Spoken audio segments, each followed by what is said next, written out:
Welcome to this early spring farm update. We're going to show you a little bit about what's going on in the quail pen today. We did a little bit of a update on the chickens in the most recent kind of winter thaw update where all the ice was thawing and everything, and the grass was just all mud and terrible. So just wanted to show now we've got quite a bit more grass. Migrational hawks have already started coming, and there's Devor. He's got a pretty big growth spurt since we last saw him, and we're already starting to see more predators in the area. So it's a good thing that these guys are getting pretty big, because some of the smaller predators won't be able to get them. And then one last little chicken update before we move on to the quail. We actually have a hen that's gone broody again. Devor is too young to be able to integrate himself in the older group of hens that are able to lay. And Ravenwing, our 5 to 6 year old rooster, he is basically not fertile. We did a fertility test in the eggs, just out of, overly hopefulness, but he's not fertile anymore. So we don't have any roosters to fertilize the eggs. These babies are nearly full grown, so we can't give them to her. They're not even close to the size. And just a side note, here's another use for those Christmas trees I was talking about. They don't just help the grass grow. They help the babies hide from predators. So you put them in a muddy area, helps the grass grow back, stops a little bit of the erosion, and the babies are able to hide in here as just an extra form of really dense protection. It's very difficult for something like a hawk or something to get into those. So yeah, don't throw them away, do something with them. Whatever it is, they have so many different uses. So Rune is not happy at all right now. She says, "This is my nest, get off." But then she's like, "Well, you're laying an egg in my nest, so I guess you're giving me an egg. I guess I'll wait for you to get off." So yeah, sometimes other hens will lay an egg in Rune's nest, even though they have so many different nest boxes to choose from. Got so many, but that's not even all of them. But they want to go where they see the other eggs. Rune's got some fake eggs in there, just because they're not fertile, so we're just taking the eggs for eating and giving her some fake eggs. She doesn't know the difference. And then we're going to get her some eggs from Cackle. Sorry, not eggs. Hatching chicks. We're going to adopt some hatching chicks from Cackle. They're basically adoption. They're their, leftover chicks that no one has bought. So we're going to do that in a few weeks, and she'll be thrilled. And now it's time to give the quail pen update. You see, we've got some grass growing back in the quail pen, which is good too, because part of it got really muddy. They like to chill out in and around their hutches, especially under and behind their hutches. I actually have to move this one around, and when it's not where the roof is, I have to put that over it. But anyway, moving on. They spend most of their time in that corner, those two corners in the back, and that's actually also where the roof is. So we've got two things holding up that door because the wind likes to shut it. So we've got two things holding it up during the day. That's what that's about. For whatever reason, the bottom one doesn't get as much wind blowing, but the top one is, I guess, maybe less protected because it's further away from the ground. So we need to get that. Keep that open, because Thunder here, she may eventually lay eggs, even though none of them would be fertile. We assume. I don't know. There's been quail hybrids of things. I've been trying to look and see if quails can hybridize with pigeons, but with fowl, a lot of times fowl can hybridize with other species. I don't know if that's possible, but we're assuming that if she lays eggs, they're going to be infertile. But anyway, she needs, her little house to stay open so that she doesn't try and choose to use one that's got more traffic. The quail usually like to stay on the bottom, although they do come up to the top sometimes. There's a little ladder for them. And she's also got one of those little straw boxes. They just love those straw boxes, even when they're not nesting. So here's one of our roosters. Rudy. His name is Rudy. But he doesn't seem to want to be crowing today, so he was crowing earlier. And we have a couple more roosters, I think, because we got these at the end of fall. And, you know, roosters don't really crow much. The quail roosters don't crow much in the wintertime.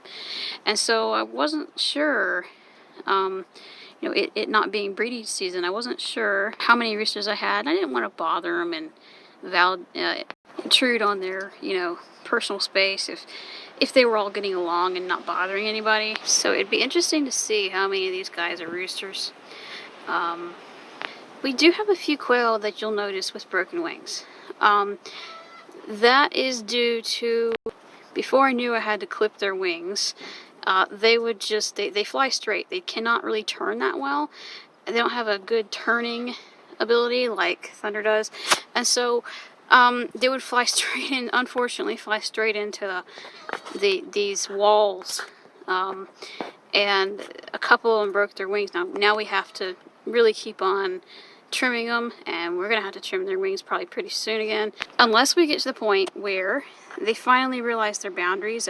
When they broke their wings, it was this place was brand new to them, brand new. They didn't know really the place at all. They didn't know where the boundaries were. They were still learning their environment. So if they learn where their environment is a little better, we may not have to continue to clip their wings, and that'll be much better for them. I only like to clip the wings if it's absolutely necessary, you know, if it's absolutely necessary for their safety. So you can see just for scale how big this is. Let me step back a little.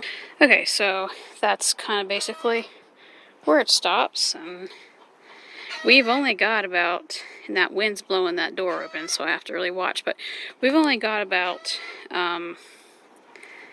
you know, 15 quail-ish, and that's the size you need to humanely free range them and still have grass and stuff. I get so tired of seeing these videos, like, you know, see pasture raised quail. It's so bullshit, because they've got a tiny little, you know, 3 foot by 2 foot, quote, pasture with mud, and that's what they call it. And it's ridiculous. And they keep like 30 quail in there.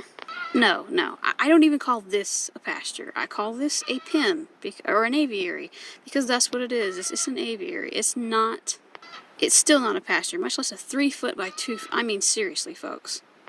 If you're gonna call it humane, you need to make it humane. So you'll notice, and you probably have already noticed, we've got all these feathers. Where are all these feathers coming from? Why are there so many feathers? Well, quail don't just shed their feathers in the fall. They shed them twice, spring and fall. So they'll shed all of their feathers out every spring for their summer coat, and then they'll shed all of their feathers out in the fall to grow their winter coat. So that is what's going on right now. So what I've heard from so far, from, do you supplement them with calcium or do you not? Like, you know, like you do with chickens. Do you do it for quail? Because quail don't lay eggs year round. Is it necessary to supplement with calcium? Do they need extra calcium?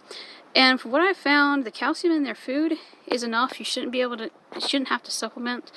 In fact, I actually saw one article that said don't give them extra calcium because it can actually kill them. It can actually be too much on their, I think, kidneys or something. Anyway, liver or something. Anyway, something about it. They don't tolerate it like chickens do, and they don't need as much. So I'm going to see if that's accurate. I'm really not sure what to expect. You know, I'm not sure what to expect from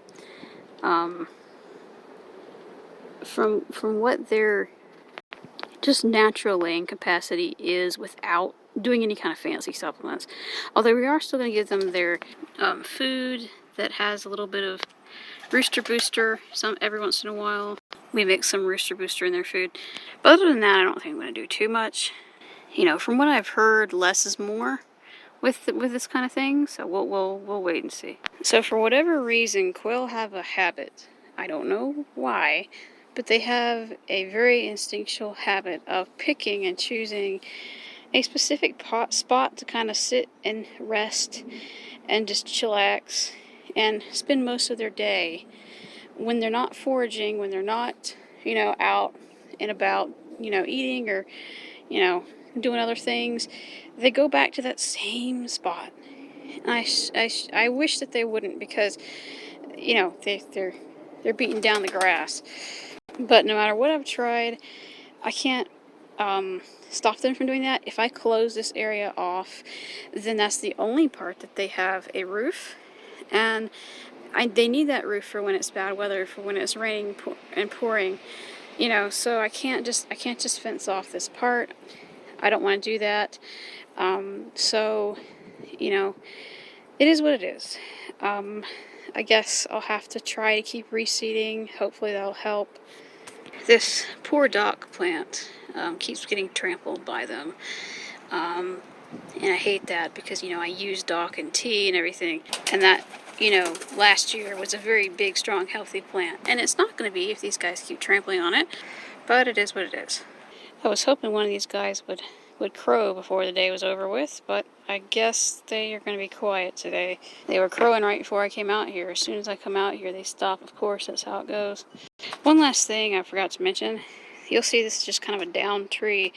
Actually, it was an apple tree that used to be on the other side of that fence with those other younger trees. And it perished due to some kind of disease or something. I don't know. Tried to save it, couldn't. And I repurposed it for, much like those Christmas trees, but differently, reason, for just some extra perches and things, for some enrichment, for the quail to go underneath, and for Thunder to kind of sit on top. And it's actually pretty nice that, she has some really low branches like that. When the quail are sitting on the ground and she has to sit all the way up there if she wants a perch, instead now she's got some little short to the ground perches that she can sit on, that she can be closer to her flock without having to feel like she's lacking a perch. Thunder, if you haven't watched our other videos, actually was an adopted owl pigeon. She was technically not quote adopted, but she was just kind of a cull, and she was just sold very cheap because she was a cull.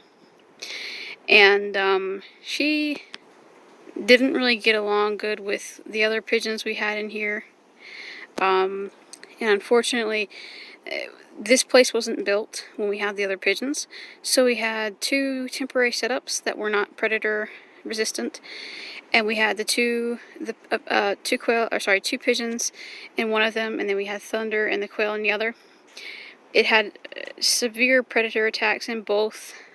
Really sadly, the week before this was finished, we had both predator attacks on the quail and Thunder, and on the other two pigeons.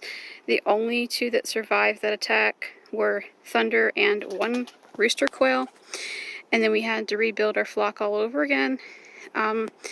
So unfortunately, that's why Thunder isn't going to be having any new pigeons come, because she already,